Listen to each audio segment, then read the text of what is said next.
Welcome to Eye on the Tigers News. I'm Abby Garrett. And I'm Alexis Richer. Thanks for joining us for the news we've been following for you. Authorities on Thursday were trying to learn why a couple left behind their infant daughter and carried out a shooting rampage that left 14 people dead and seriously wounded more than a dozen others in one of the nation's worst mass shootings. The pair were killed in a shootout with police hours after they carried out their precision assault. The possible motive for the attack included workplace violence or terrorism. Wednesday's shooting happened at a social services center for the disabled, where the suspect's colleagues with the San Bernardino County Department of Public Health were renting a space for a celebration. It was the nation's deadliest mass shooting since the attack at a school in Newtown, Connecticut, 3 years ago, that left 26 children and adults dead.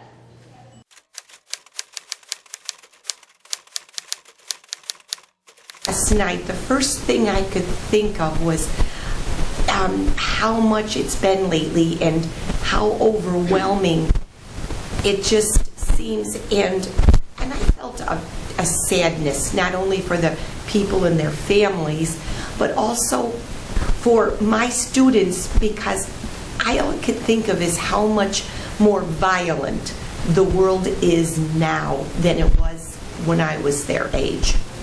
And it's just with a great deal of sadness that they have to grow up in a world that is so violent.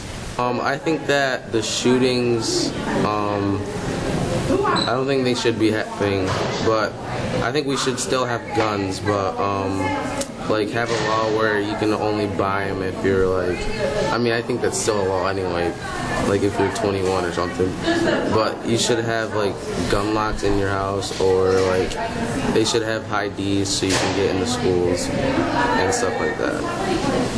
All the mass shootings, you can't really stop it, because if you do ban guns, most criminals with guns get them illegally. So if you ban the people who get guns the right way, it's not going to really stop the criminals from getting the guns to stop shooting up places. Police do not have a motive for the shootings, which ended with a gun battle on San Bernardino Street that left 20-year-old Syed Farouk and 27-year-old Tashin Malik dead. Authorities say they were the only two shooters, and relatives said the two were married. Investigators have not ruled out a link with terrorism and are also looking into the possibility that a workplace dispute triggered the massacre at a social services center for the disabled. President Barack Obama spoke Thursday afternoon, saying that there still isn't a clear motive, but he wouldn't rule out terrorism. He also said he ordered the nation's flags at half-staff until next Monday. New York Governor Andrew Cuomo offered a potential short-term solution to save the Fitzpatrick nuclear plant, but was quickly shot down by Fitzpatrick's parent company, Entergy. The Cuomo administration has been in discussions recently with Exelon Corporation, which owns the 9 Mile Point nuclear station near Fitzpatrick, about how to extend the life of Fitzpatrick. Through those discussions, Exelon had tentatively agreed to help procure the fuel to extend the plant's operation an extra 2 years, through the end of 2018. Entergy responded by saying, quote, "There is no viable alternative left to consider. The plant will retire at the end of 2016 or early 2017, end quote." Today's odd news of the day comes from Denmark, where a man jumped inside a polar bear pit Wednesday at the Copenhagen Zoo, forcing zookeepers to fire rubber bullets at the 1,369-pound bear so they could rescue him. The man leaped into the enclosure shortly after noon as guests, including children, were watching the 10-year-old bear.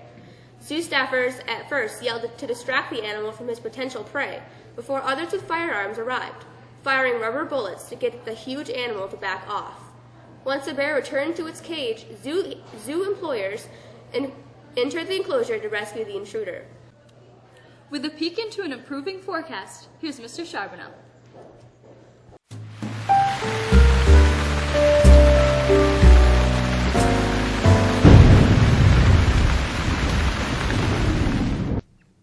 We've got some changes in our weather, but we'll have to endure some cloudy weather for another couple of days. More cloudy skies for our Thursday, some occasional showers, which we're seeing right now in the afternoon. Temperatures will still be above normal, though. We should hit a high of around 45 today, and the same thing tomorrow. Both today and Friday, we can also expect the wind to pick up as a new system comes in and cleans out the atmosphere of all these stubborn clouds. But the good news is that means Saturday and Sunday, and even into next week, we should see some considerable sunshine with temperatures in the upper 40s. So we need to hold on for another couple of days before things really brighten up. That's our forecast. We hope you have a great day. With a quick look at what's going on in sports.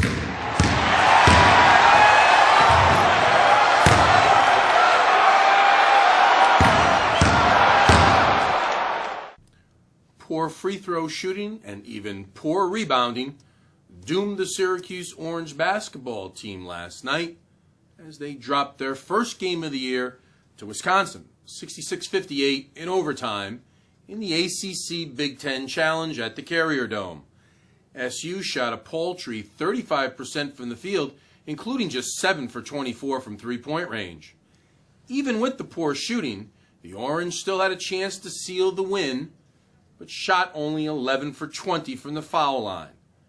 The Orange were also dominated on the boards, out-rebounded 51-25. Michael Gbinije led the SU Orange with 19 points. Syracuse travels to former Big East rival Georgetown this Saturday with a 12:30 afternoon tip. Here are the highlights from last night's game from the ACC Digital Network. Wisconsin and Syracuse in the Big Ten ACC Challenge.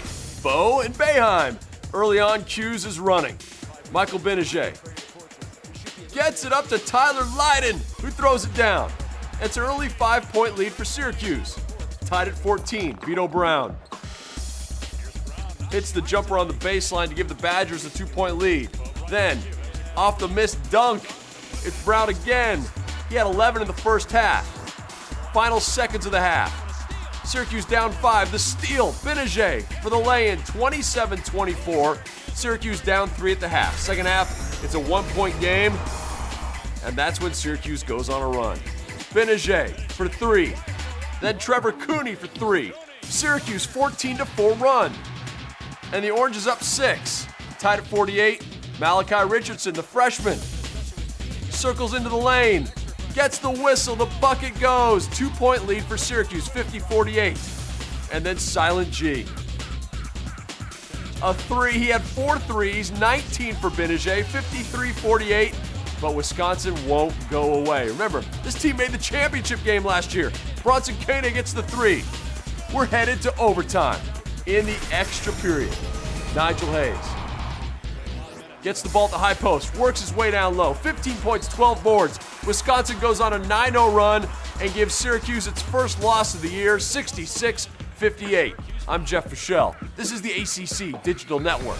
We are the official home for ACC basketball. For more great content like you've just watched, click one of these boxes.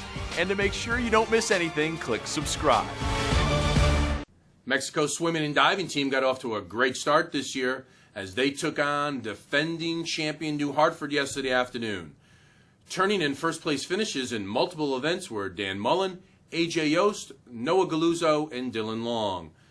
The team opens its home meet schedule next Wednesday when the team takes on Baldwinsville.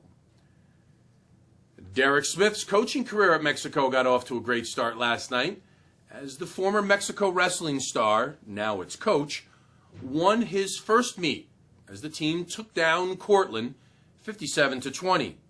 The Tigers are coming off a state championship last spring, and they were led by Hunter Holland, Tyler Allard, Brandon Gracie, and Austin Riley.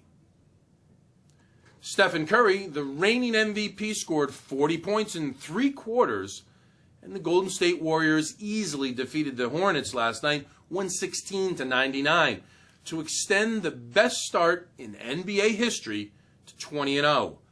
Curry, who grew up in Charlotte and starred at nearby Davidson College, scored 28 points in the pivotal third quarter, including his team's final 24. He hit 10 of 11 shots from the field, including all 5 threes, many from well beyond the arc, and in the face of a defender, to help the Warriors build a 21-point cushion. That's it for sports. Have a great day. Looking into the calendar, SATs will be given this Saturday.